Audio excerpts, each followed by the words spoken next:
President Hollande, the people of France, friends, family, our veterans. If prayer were made of sound, the skies over England that night would have deafened the world.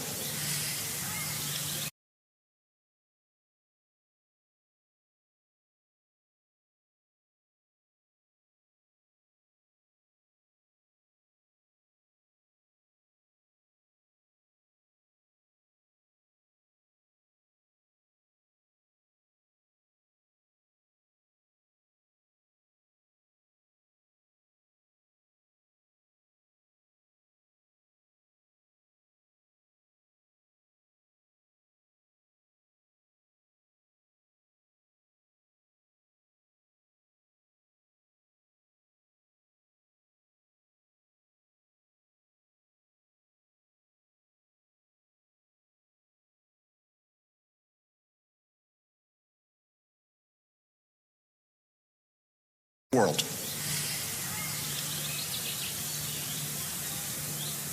Captains paced their decks, pilots tapped their gauges, commanders pored over maps, fully aware that for all the months of meticulous planning,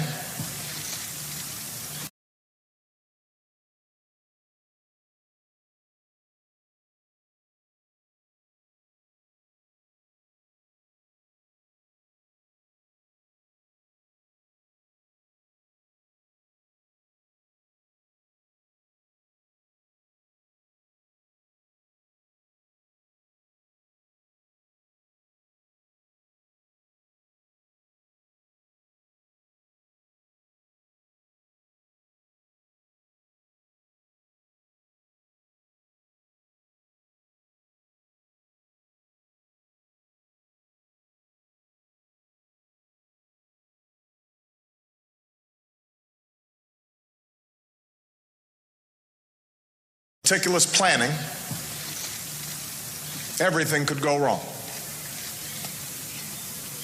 The winds, the tides, the element of surprise,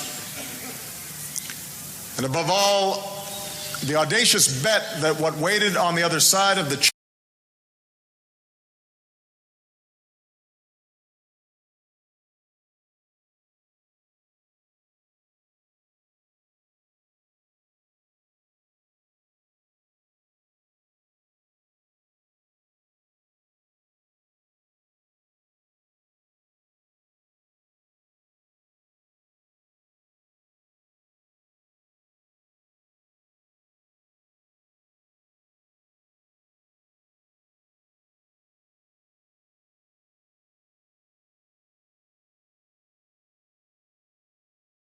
waited on the other side of the channel would compel men not to shrink away, but to charge ahead.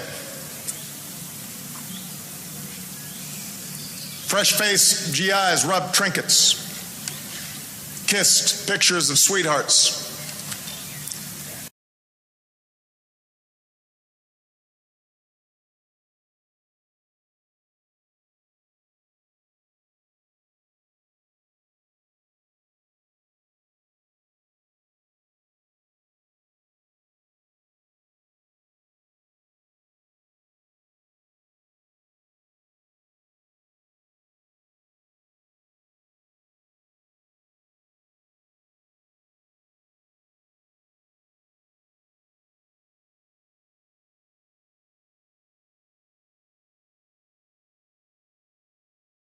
kissed pictures of sweethearts, checked and rechecked their equipment. God, asked one, give me guts. And in the pre-dawn hours,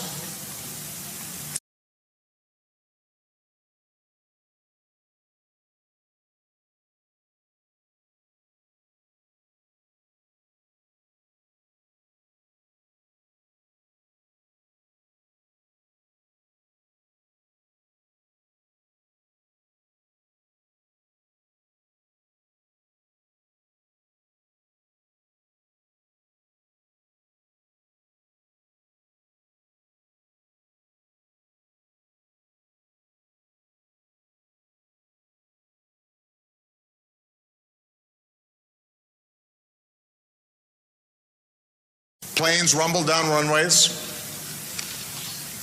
Gliders and paratroopers slipped through the sky. Giant screws began to turn on an armada that looked more like ships than sea.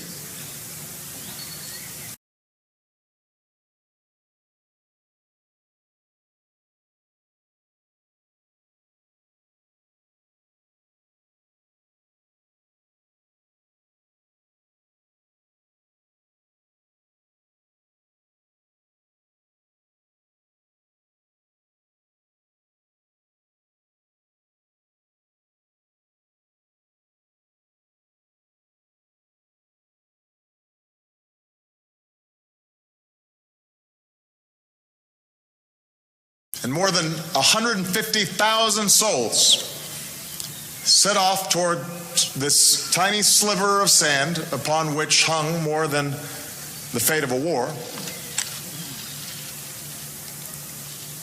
but rather the course of human history.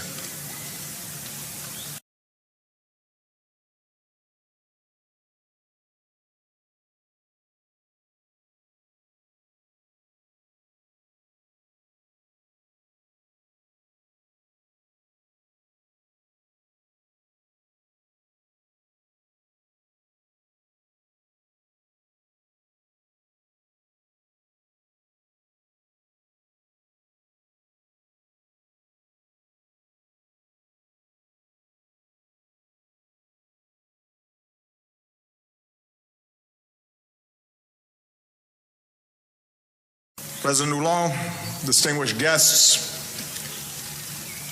I am honored to return here today to pay tribute to the men and women of a generation who defied every danger,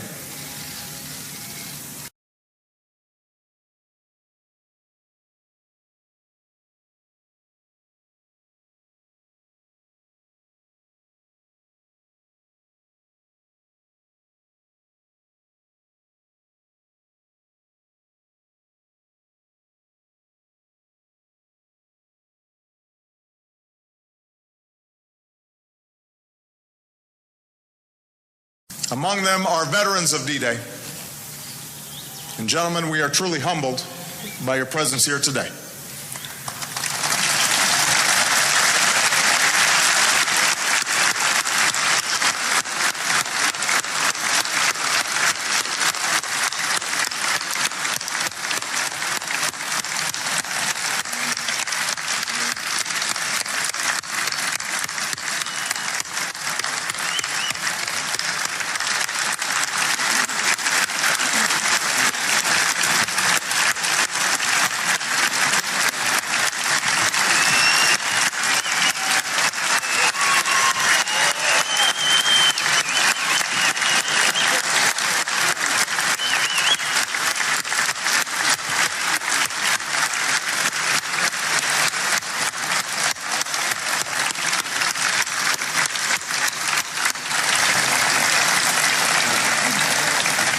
Just last week, I received a letter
I received a letter from a French citizen.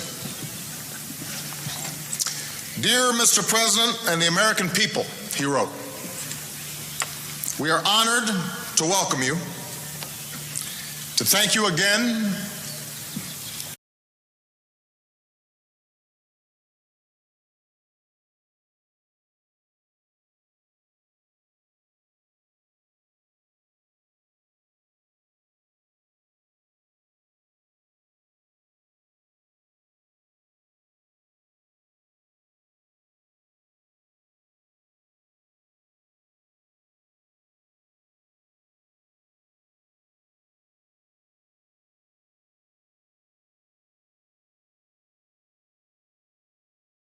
you again for all the pain and efforts of the American people and others in our common struggle for freedom. Today we say the same to the people of France.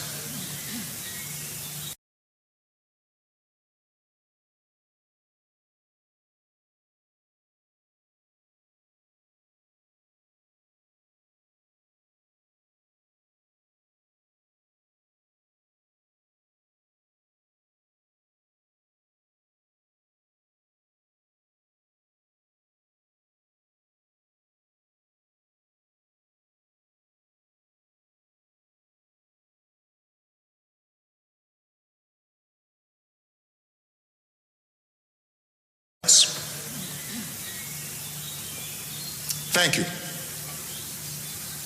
especially for the generosity that you've shown the Americans who've come here over the generations to these beaches and to this sacred place of rest.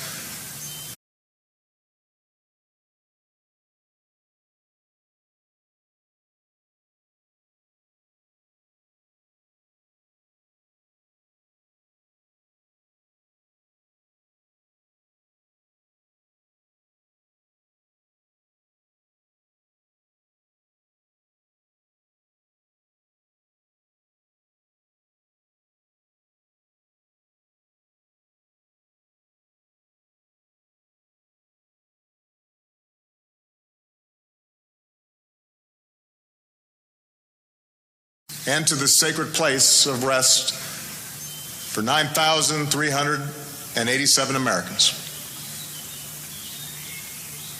At the end of the war, when our ships set off for America filled with our fallen, tens of thousands of liberated Europeans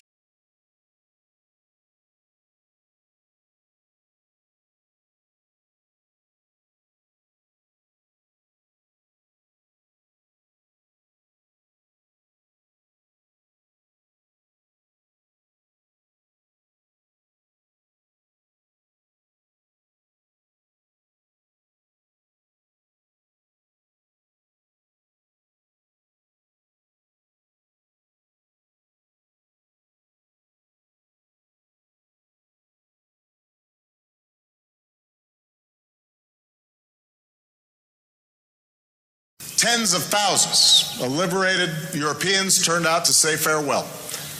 And they pledged to take care of the more than 60,000 Americans who would remain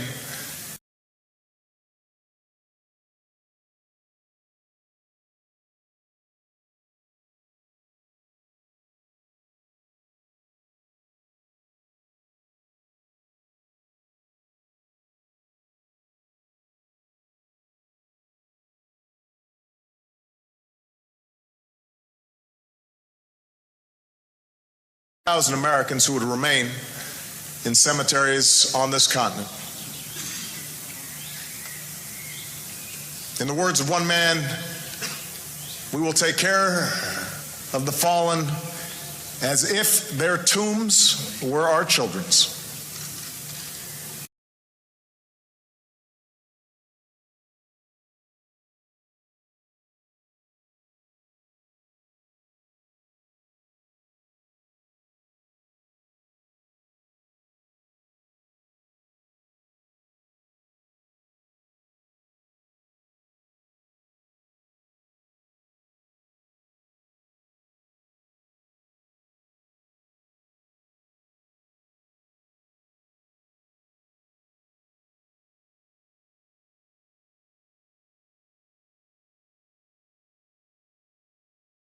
as if their tombs were our children's.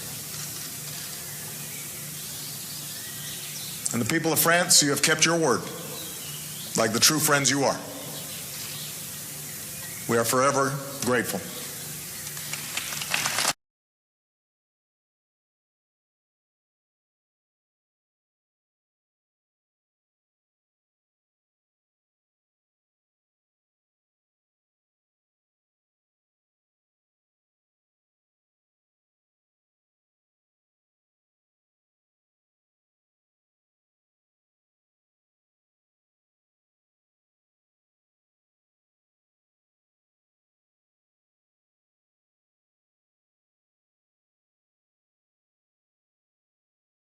Here, we don't just commemorate victory, as proud of that victory as we are.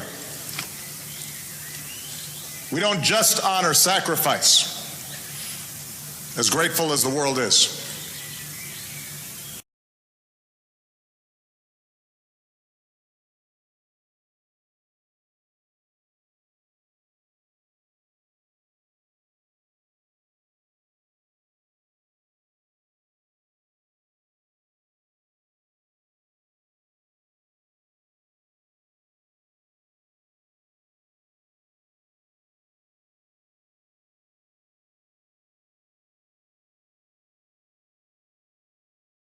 We come to remember why America and our allies gave so much for the survival of liberty at this moment of maximum peril.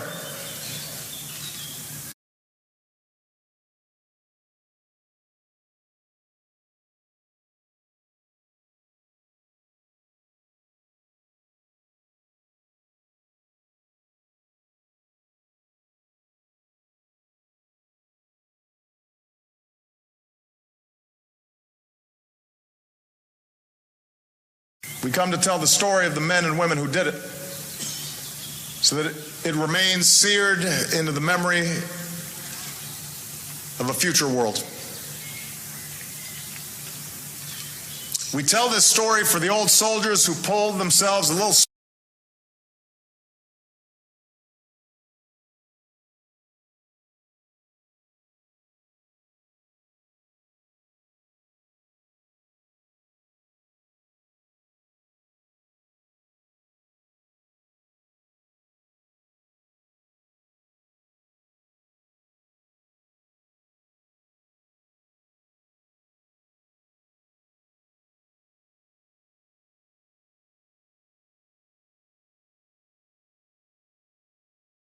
who pulled themselves a little straighter today to salute brothers who never made it home. We tell the story for the daughter who clutches a faded photo of her father.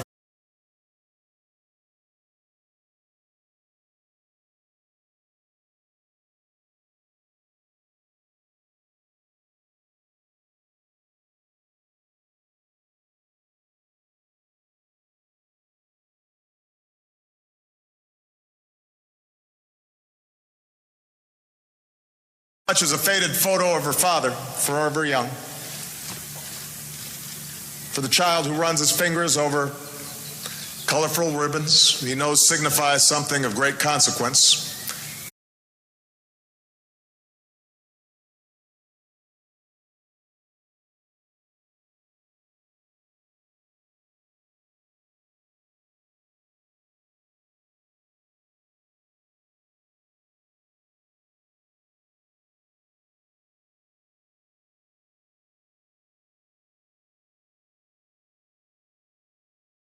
Something of great consequence, even if he doesn't yet fully understand why.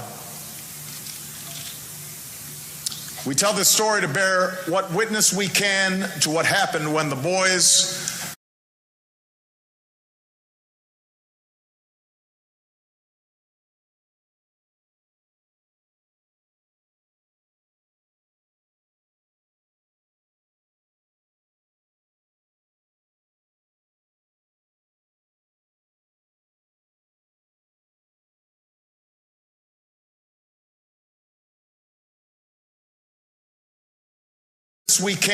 to what happened when the boys from America reached Omaha Beach. By daybreak, blood soaked the water. Bombs broke the sky.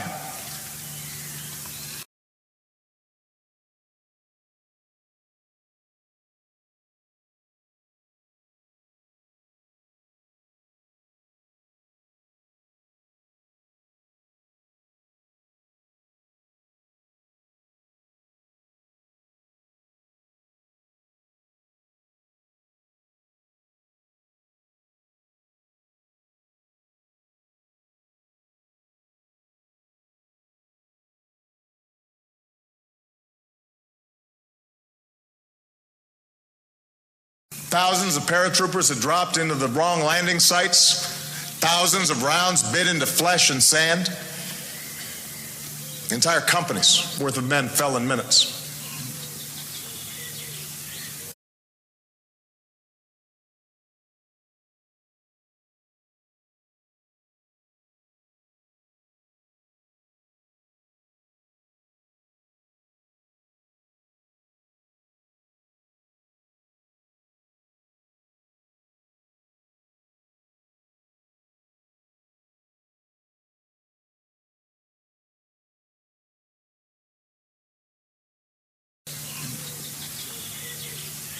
Hell's Beach had earned its name.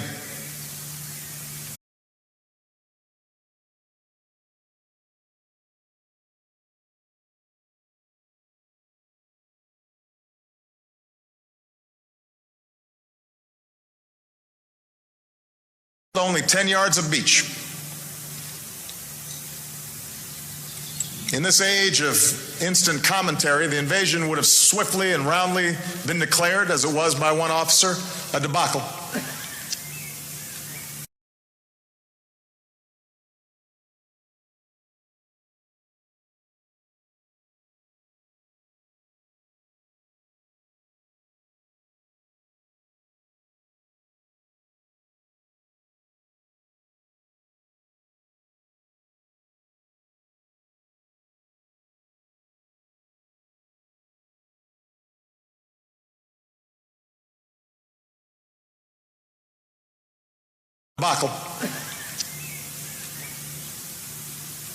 But such a race to judgment would not have taken into account the courage of free men.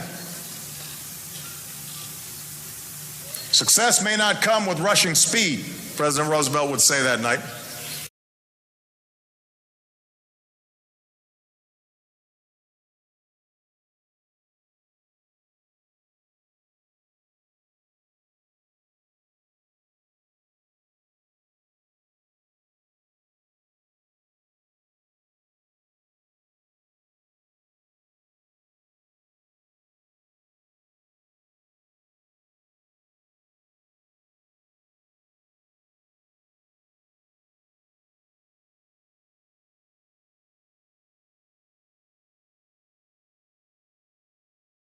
President Roosevelt would say that night, but we shall return again and again.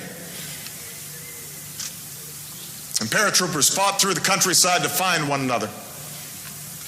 Rangers pulled themselves over those cliffs.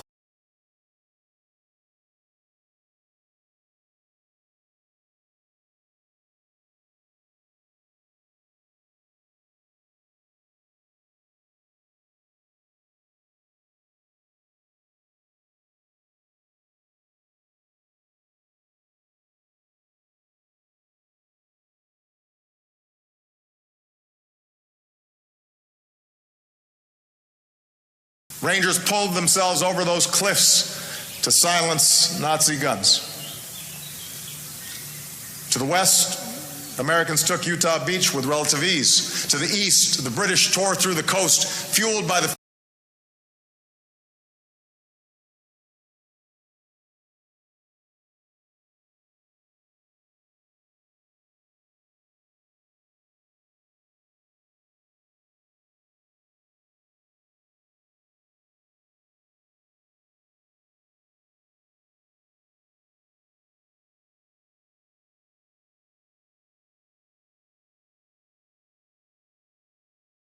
tore through the coast, fueled by the fury of 5 years of bombs over London and a solemn vow to fight them on the beaches.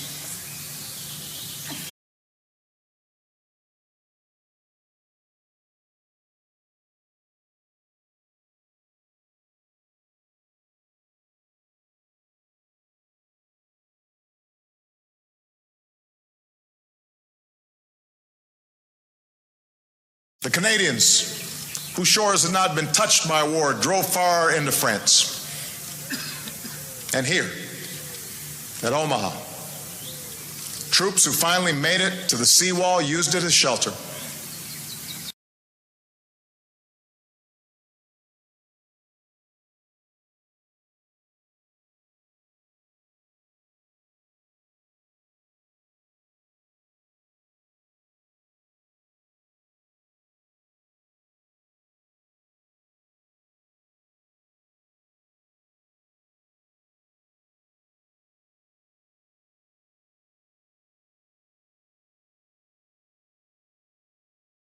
Used it as shelter, where a general barked, "If you're Rangers, lead the way." By the end of that longest day, this beach had been fought, lost,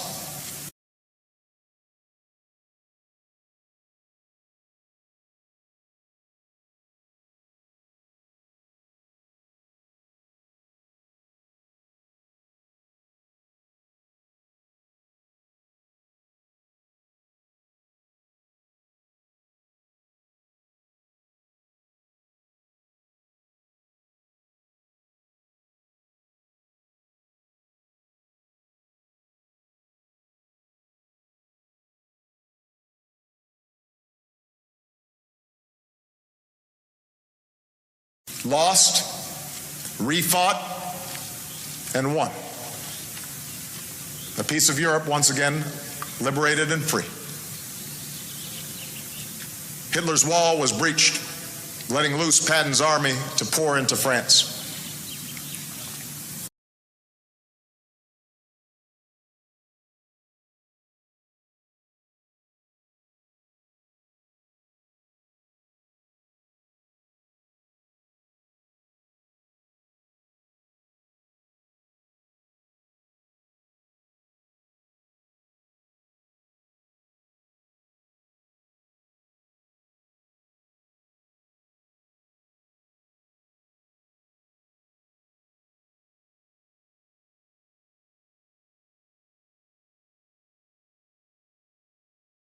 Within a week, the world's bloodiest beach had become the world's busiest port. Within a month, 1 million Allied troops thundered through Normandy into Europe, and as our armies marched across the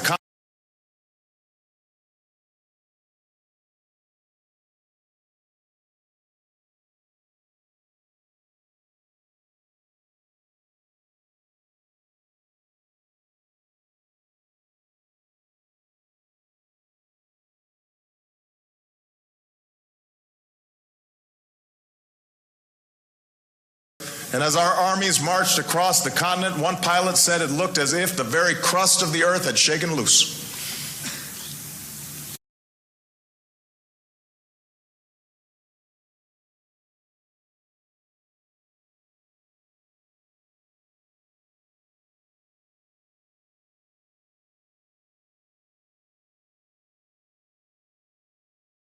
The Arc de Triomphe lit up for the first time in years, and Paris was punctuated by shouts of "Vive la France!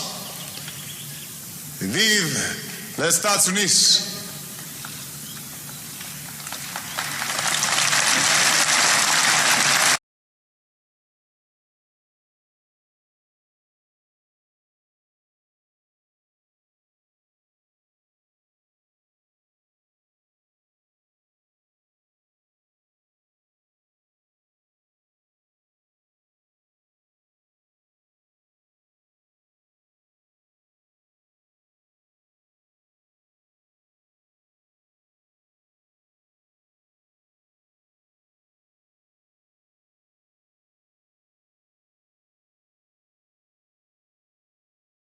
Of course, even as we gather here at Normandy, we remember that freedom's victory was also made possible by so many others who wore America's uniform. 2 years before he commanded armies,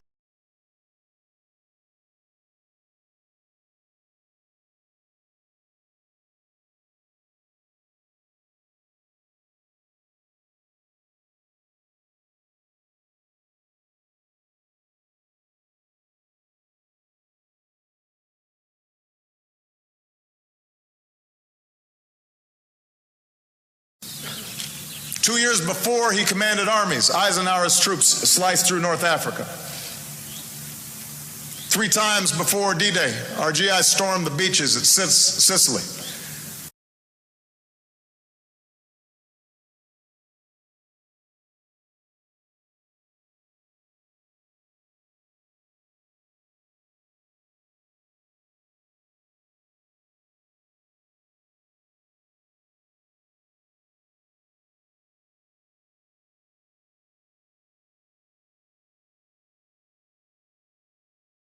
Beaches at Sicily, Salerno,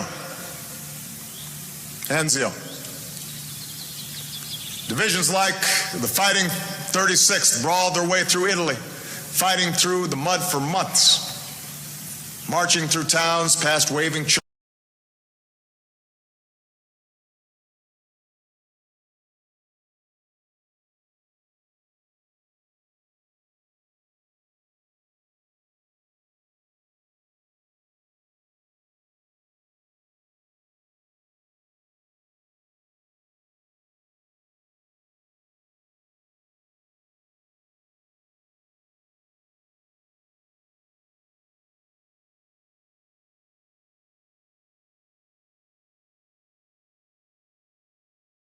Marching through towns past waving children before opening the gates to Rome.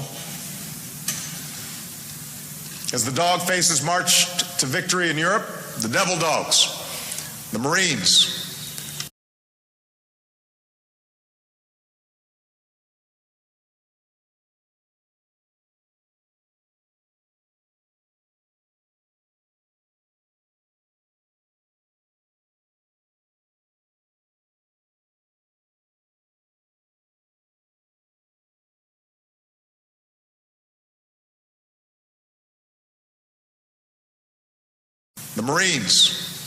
clawed their way from island to island in the Pacific in some of the war's fiercest fighting. And back home, an army of women, including my grandmother,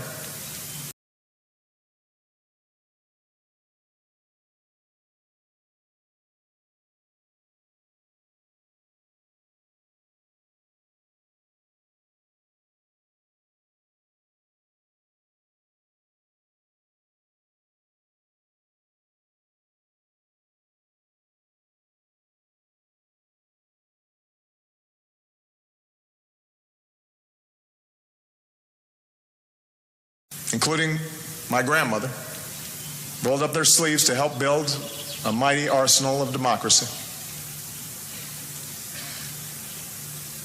But it was here, on these shores, that the tide was turned in that common struggle.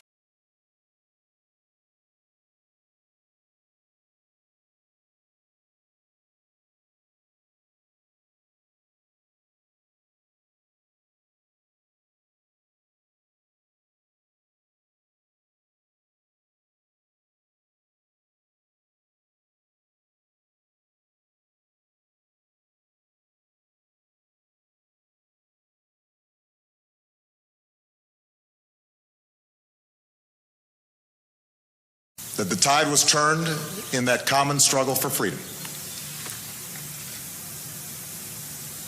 What more powerful manifestation of America's commitment to human freedom than the sight of wave after wave after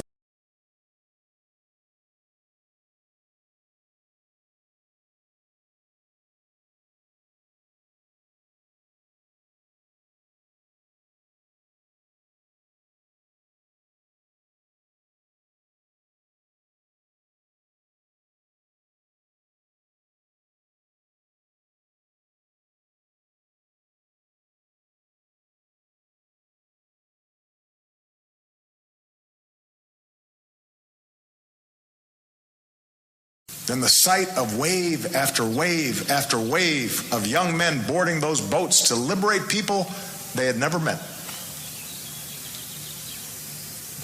We say it now as if it couldn't be any other way.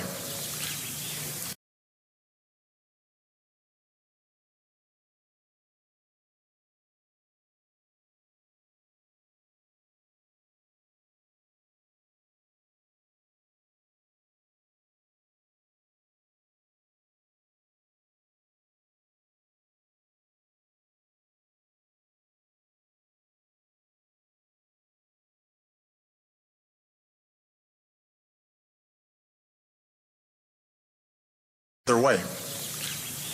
But in the annals of history, the world had never seen anything like it. And when the war was won, we claimed no spoils of victory. We helped Europe.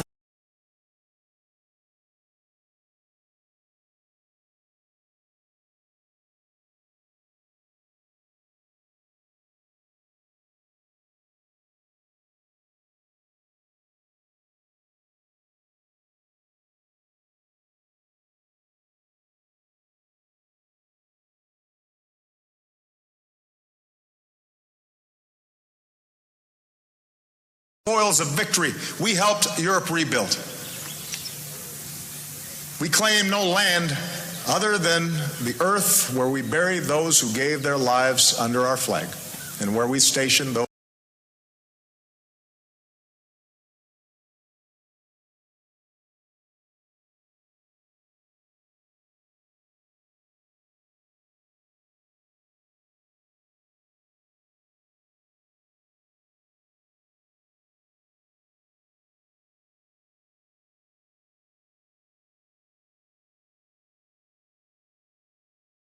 Under our flag and where we station those who still serve under it.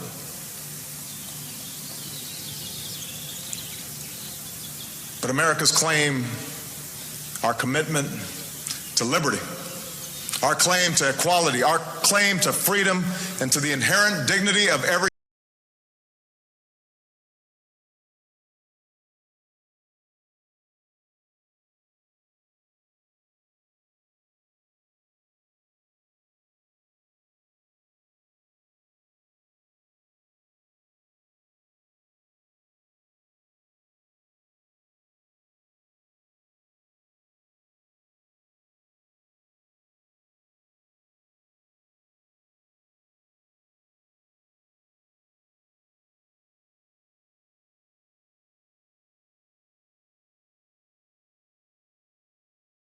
freedom and to the inherent dignity of every human being. That claim is written in the blood on these beaches, and it will endure for eternity.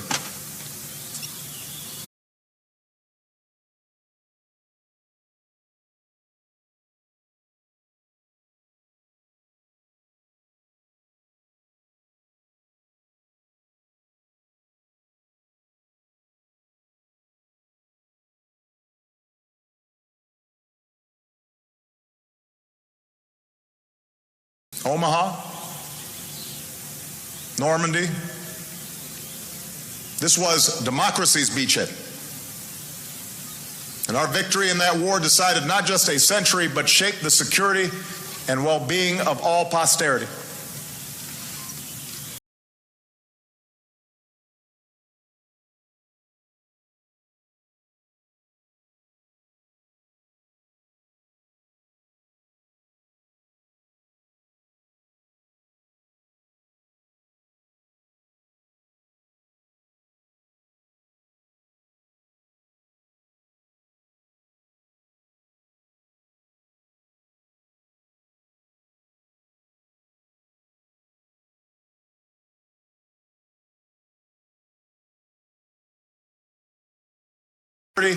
And well-being of all posterity.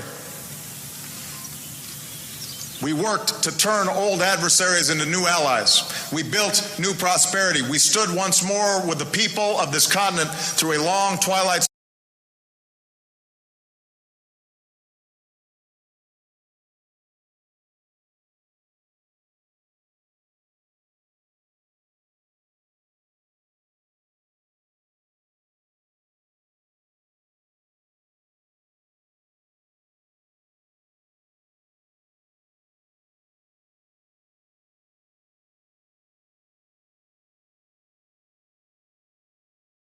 Through a long twilight struggle until finally a wall tumbled down and an iron curtain too.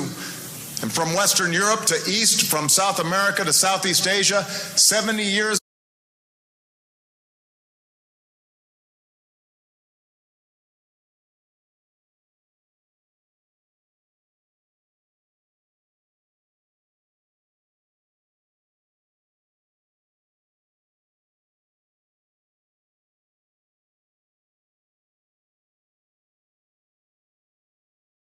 South America to Southeast Asia, 70 years of democratic movements spread. And nations that once knew only the blinders of fear began to taste the blessings of freedom.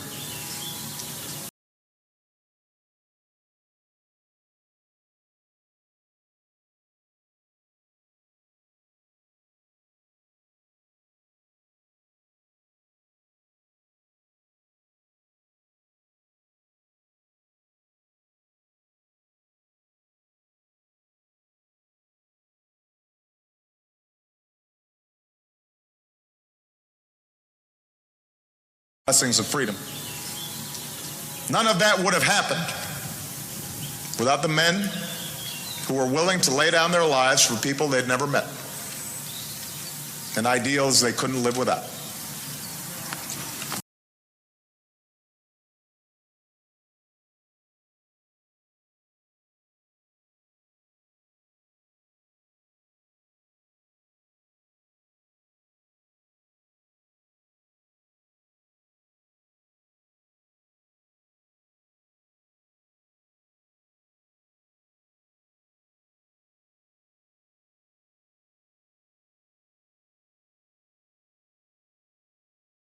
And ideals they couldn't live without.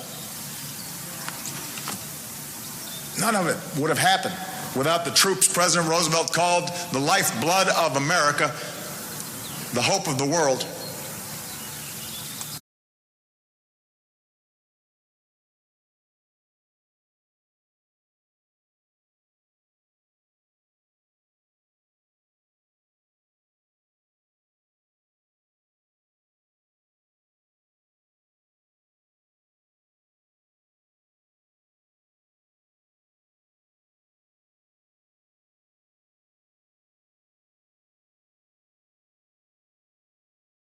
The hope of the world.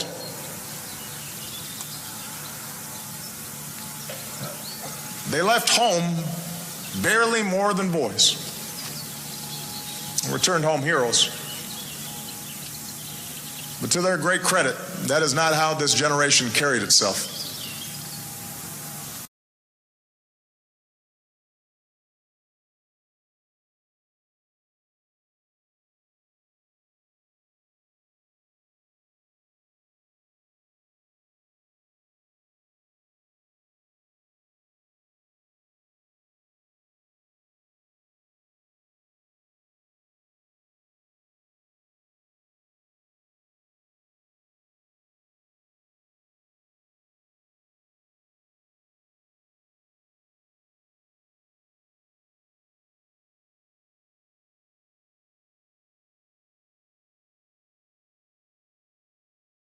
After the war, some put away their medals, were quiet about their service, moved on. Some, carrying shrapnel and scars, found that moving on was much harder.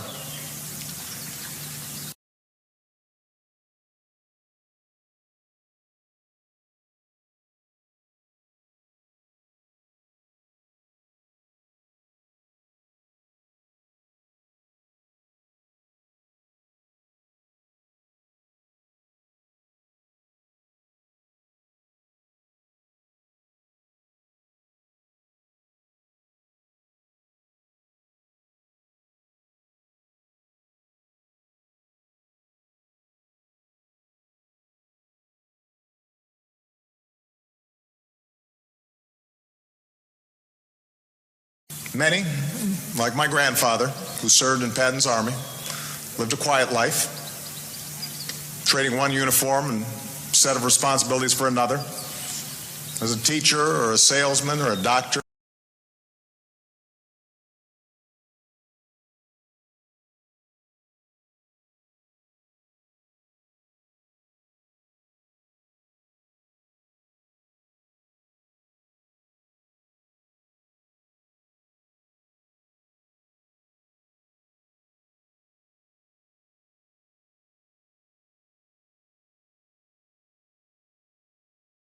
As a teacher or a salesman or a doctor or an engineer, a dad, a grandpa.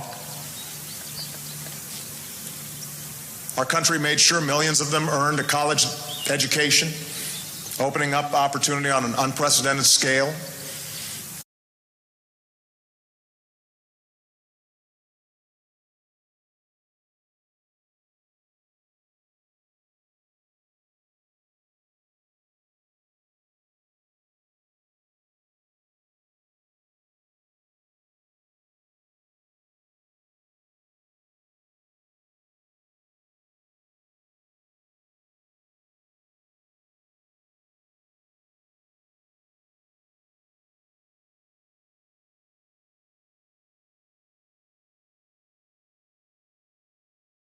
Opportunity on an unprecedented scale.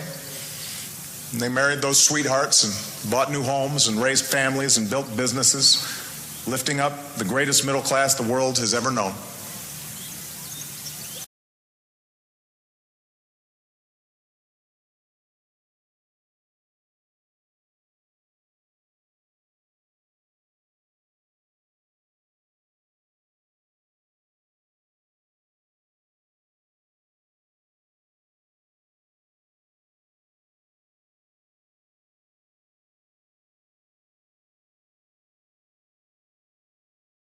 Middle class the world has ever known.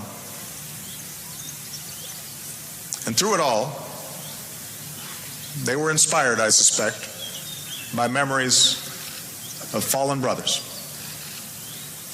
Memories that drove them to live their lives each day as best they possibly could.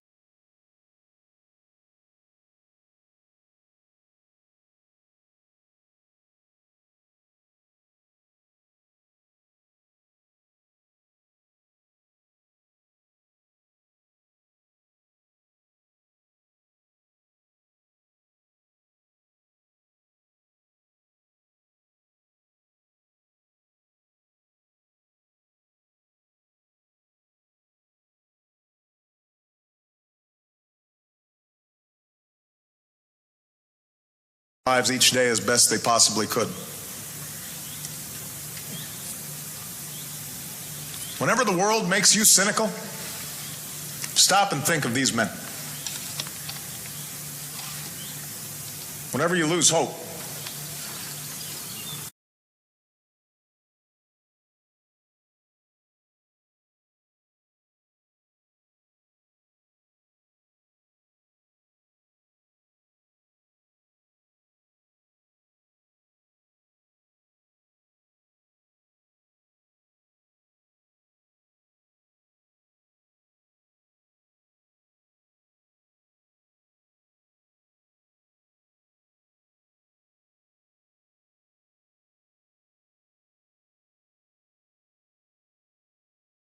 stop and think of these men.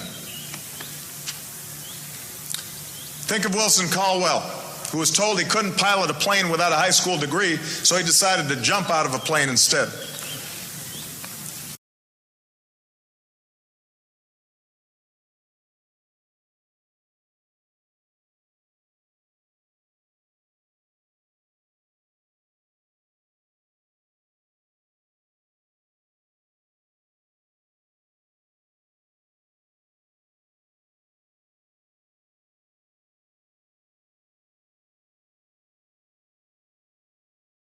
A plane instead. And he did here on D-Day with the 101st Airborne when he was just 16 years old. Think of Harry Kolkowitz, the Jewish son of Russian immigrants, who fudged his age at enlistment so he could join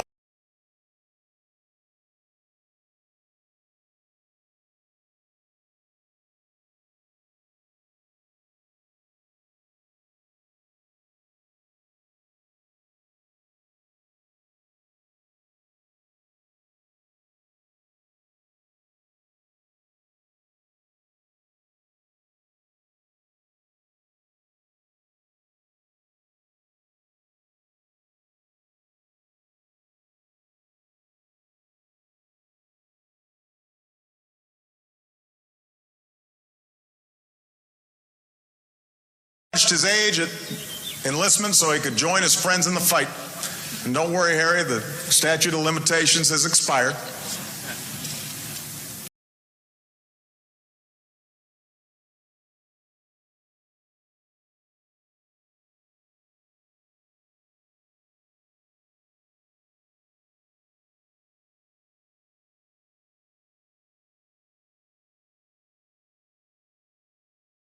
has expired. Harry came ashore at Utah Beach on D-Day. And now that he's come back, we said he could have anything he wants for lunch today. He helped liberate this coast.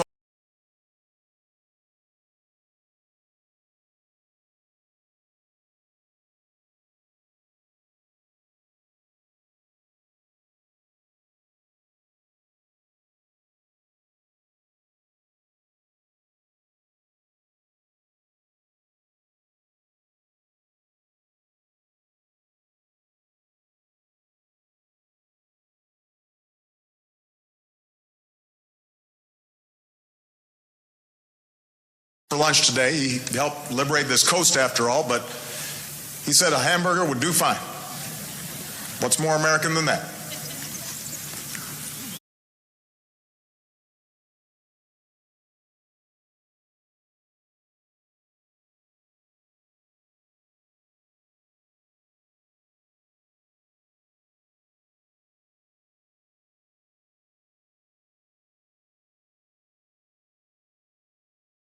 Think of Rock Merritt, who saw a recruitment poster asking him if he was a man enough to be a paratrooper, so he signed up on the spot. And that decision landed him here on D.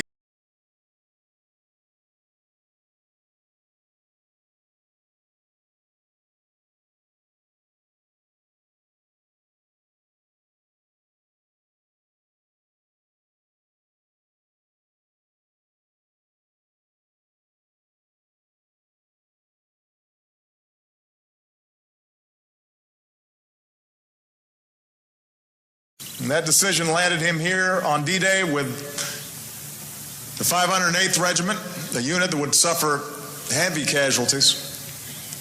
And 70 years later, it's said that all across Fort Bragg, they know Rock.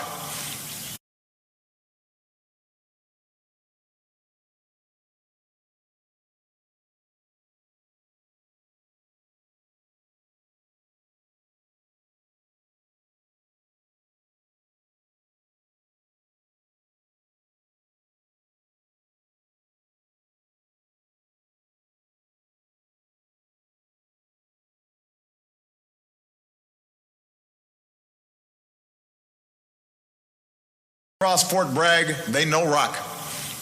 Not just for his exploits on D-Day or his 35 years in the Army, but because 91-year-old Rock Merritt still spends his time speaking to the young men and women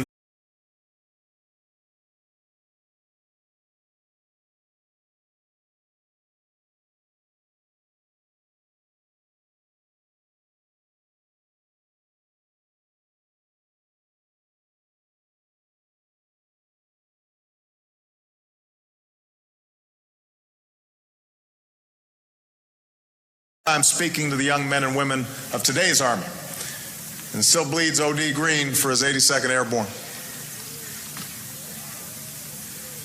Whenever the world makes you cynical,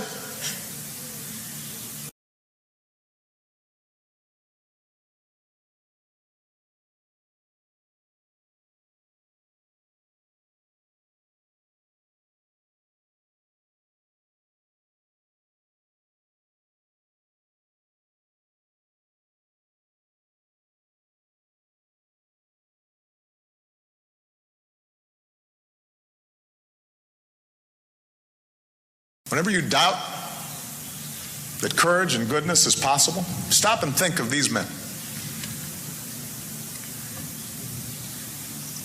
Wilson and Harry and Rock, they are here today.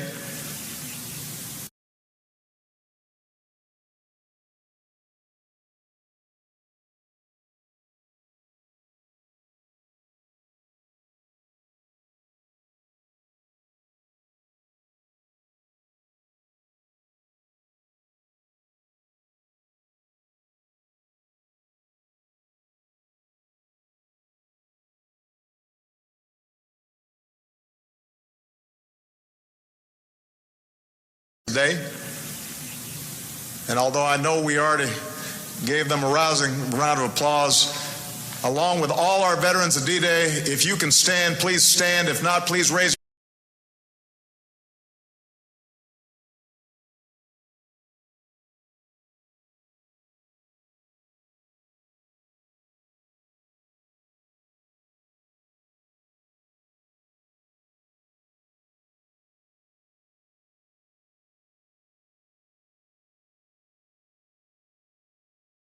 please stand. If not, please raise your hand. Let us recognize your service once more.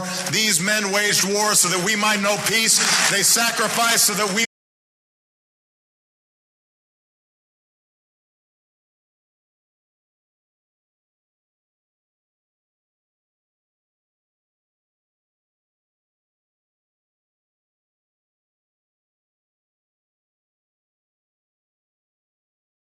know peace. They sacrificed so that we might be free. They fought in hopes of a day when we no longer need to fight. We are grateful to them.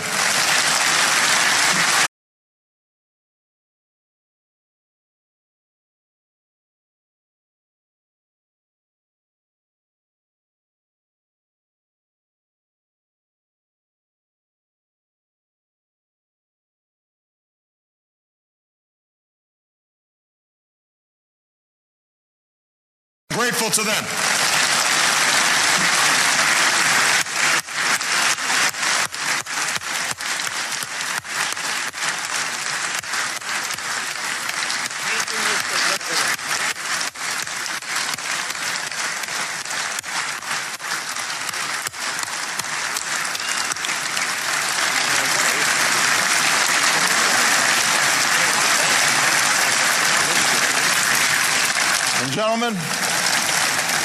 Gentlemen, I want each of you to know that your legacy is in good hands. For in a time when it has never been more tempting to pursue narrow self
tempting to pursue narrow self-interest, to slough off common endeavor, this generation of Americans,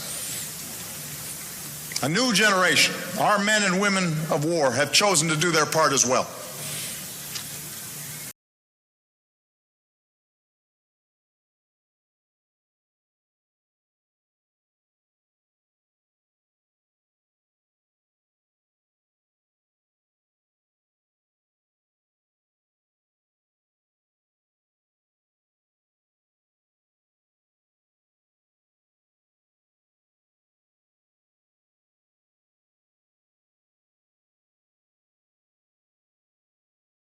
Have chosen to do their part as well. Rock, I want you to know that Staff Sergeant Melvin Cedillo Martin, who's here today, is following in your footsteps. He just had to become an American.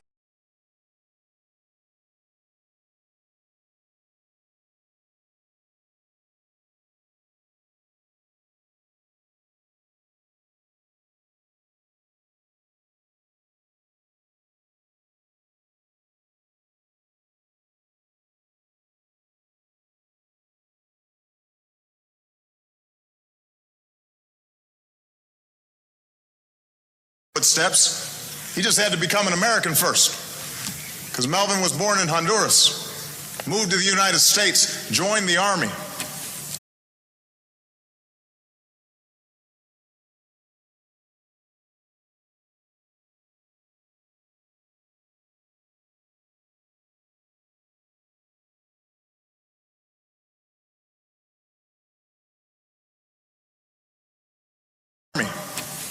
After tours in Iraq and Afghanistan, he was reassigned to the 82nd Airborne. And Sunday, he'll parachute into Normandy.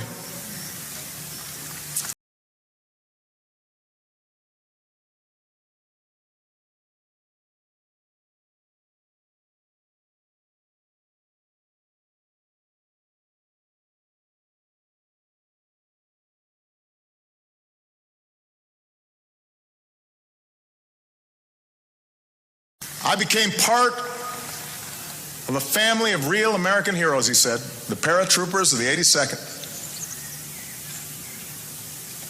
Wilson, you should know that Specialist Janice Rodriguez joined the Army not even 2 years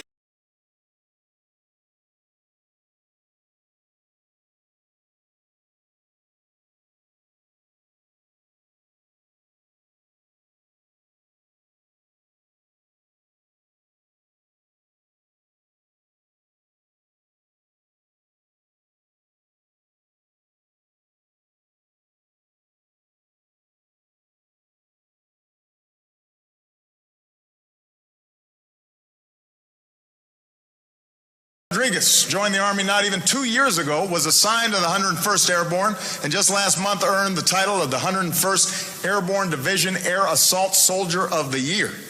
And that's in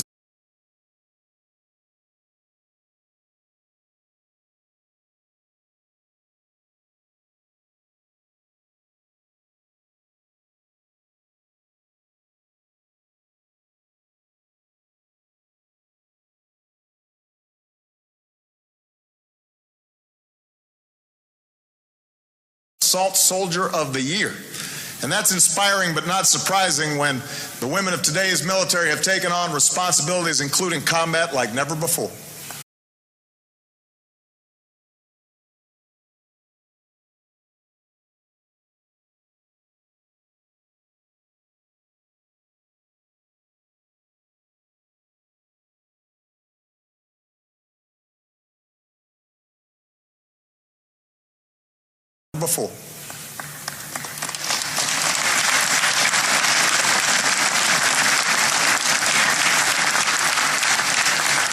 I want each of you to know that their commitment to their fellow service members and veterans endures. Sergeant First Class Brian Hawthorne's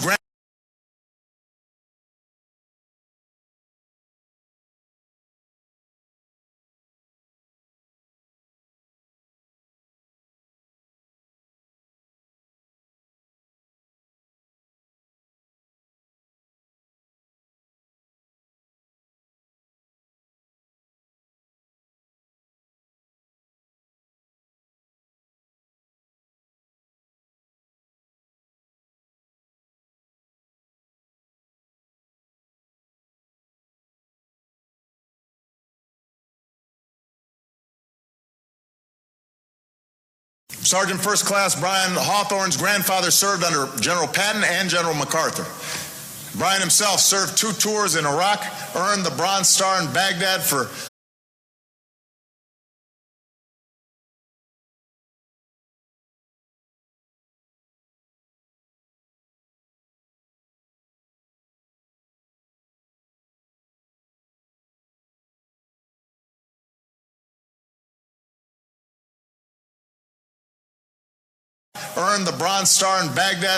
saving the life of his best friend, and today he and his wife use their experience to help other veterans and military families navigate theirs.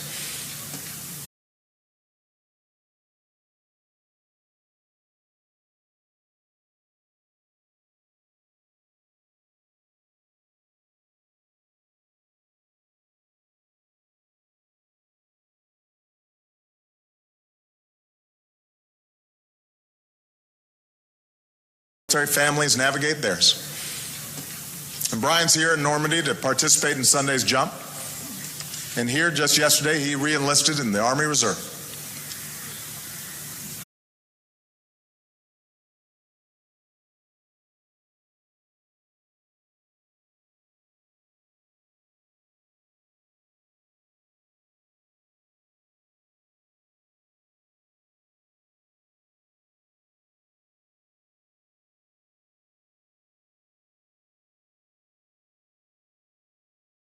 Army Reserve. And this generation, this 9/11 generation of service members, they too felt something. They answered some call. They said, "I will go."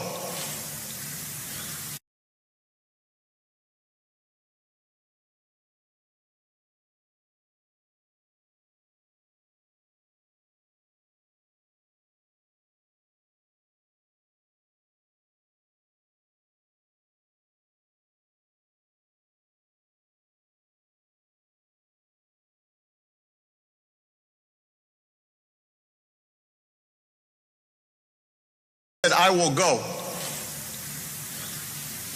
They too chose to serve a cause that's greater than self. Many even after they knew they'd be sent in harm's way.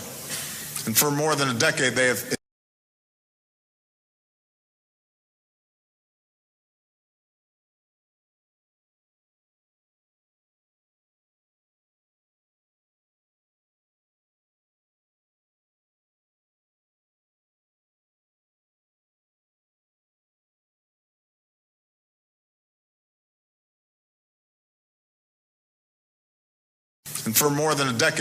endured tour after tour. Sergeant First Class Corey Remsburg has served 10. And I've told Corey's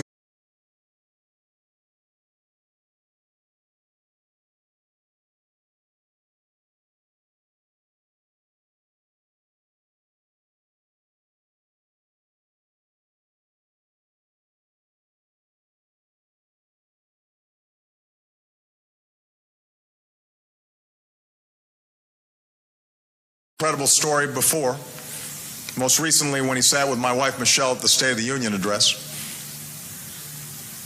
It was here at Omaha Beach on the 65th anniversary of D-Day where I first met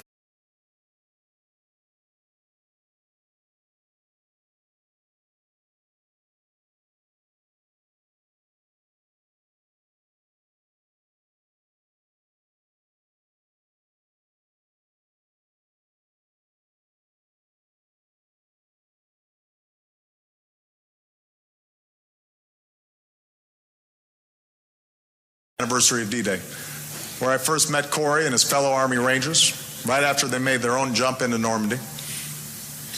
The next time I saw him, he was in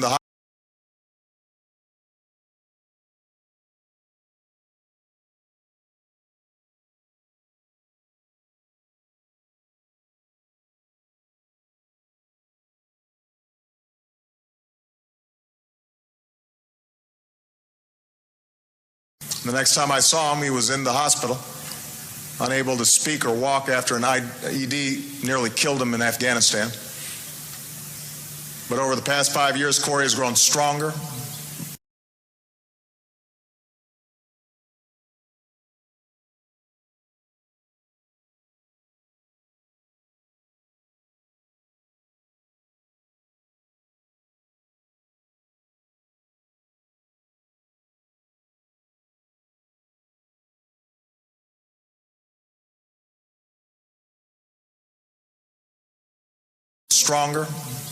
Learning to speak again and stand again and walk again.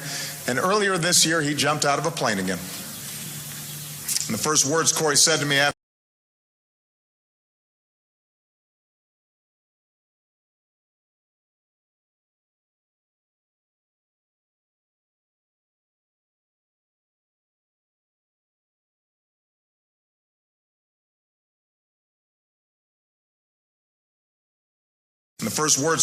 me after his accident echoed those words first shouted all those years ago on this beach: "Rangers, lead the way."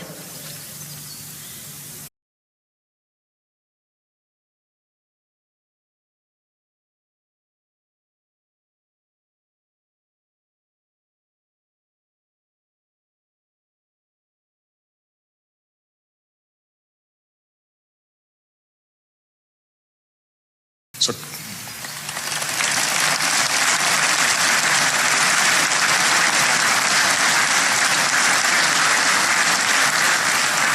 Corey has come back today along with Melvin and Janice and Brian and many of their fellow active duty service members.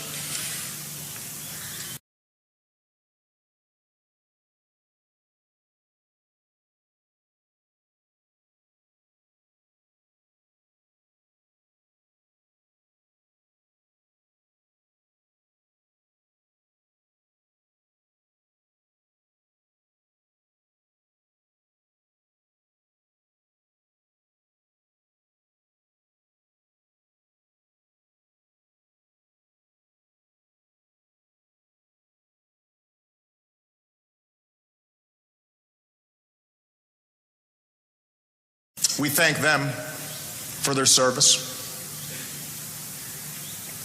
They are a reminder that the tradition represented by these gentlemen continues.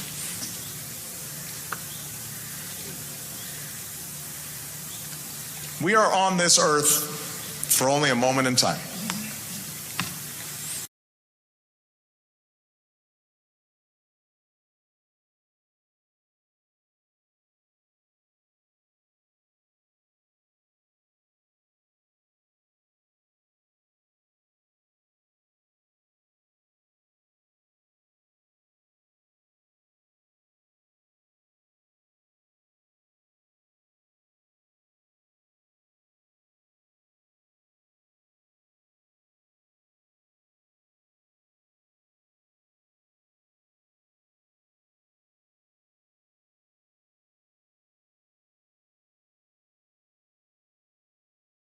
Time.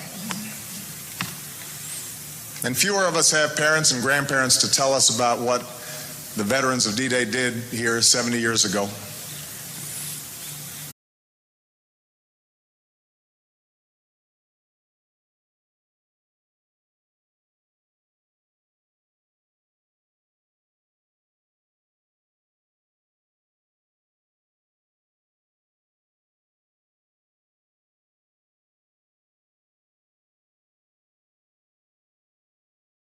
As I was landing on Marine One, I told my staff, I don't think there's a time where I miss my grandfather more, where I'd be more happy to have him here.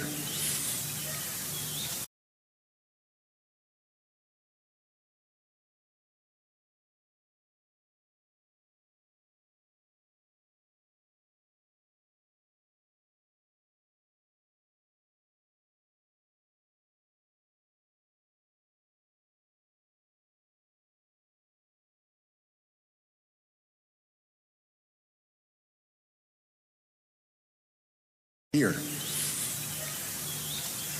than this day. So we have to tell their stories for them.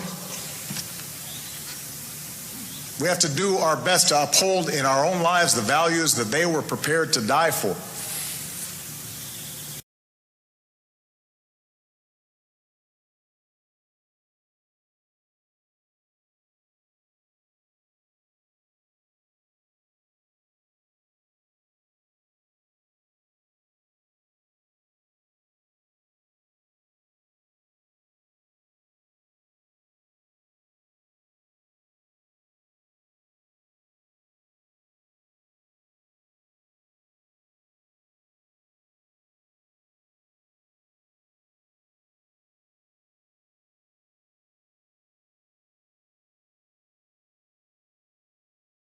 Prepared to die for. We have to honor those who carry forward that legacy, recognizing that people cannot live in freedom unless free people are prepared to die for it.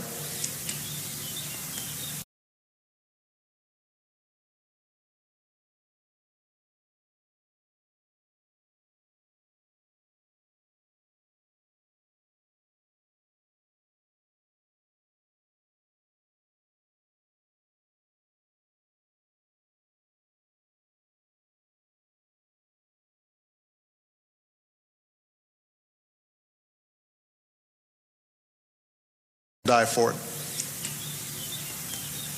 And as today's wars come to an end, this generation of servicemen and women will step out of uniform, and they too will build families and lives of their own.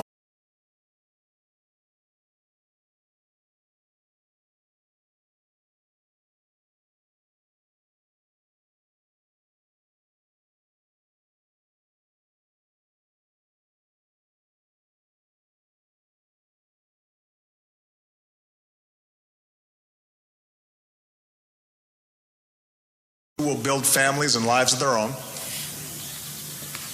They too will become leaders in their communities and commerce and industry and perhaps politics, the leaders we need for the beachheads of our time.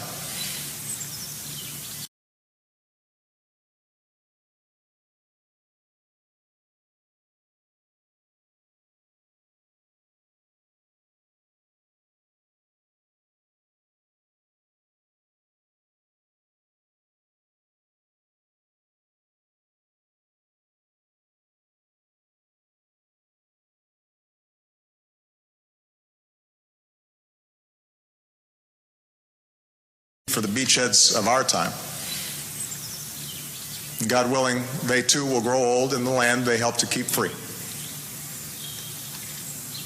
And someday, future generations, whether 70 or 700 years hence, will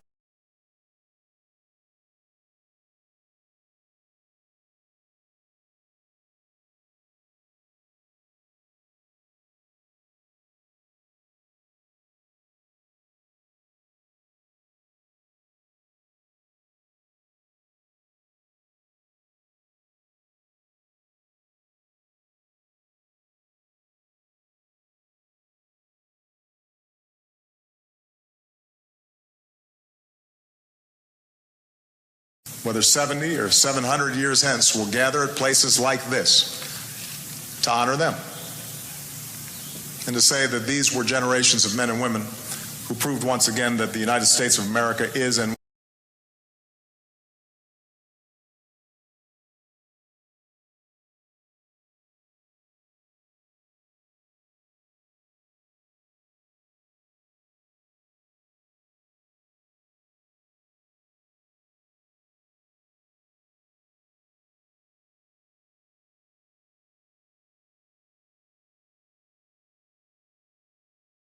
that the United States of America is and will remain the greatest force for freedom the world has ever known.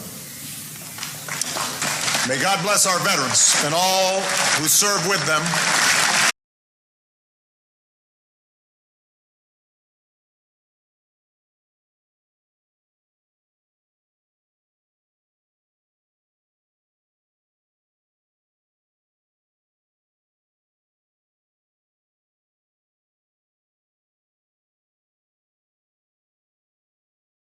Serve with them, including those who rest here in eternal peace, and may God bless all who serve today for the peace and security of the world. May God bless